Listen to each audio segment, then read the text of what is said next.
bruxismo, assim, um apertamento, né? A gente usa na área da odontologia para resolver o problema de bruxismo, que é o apertamento dos dentes, né? Por conta da força do músculo que a gente tem aqui na face, o masseter, que é o músculo responsável pela mastigação.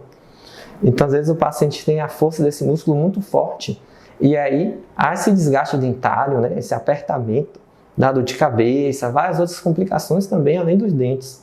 Então, a toxina também serve para isso. Não tem só a função estética, mas também essa função funcional, né? De resolver esses problemas do dia a dia da odontologia.